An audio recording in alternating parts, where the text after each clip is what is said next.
going to show you the controls on this handle and what the buttons are for. Under here you have your horn. If you don't use any buttons and use it brings the forks up and down.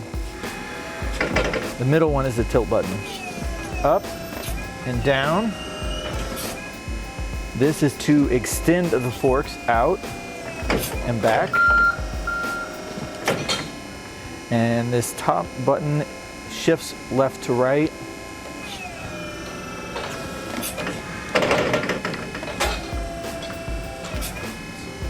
And that's the controls from this end.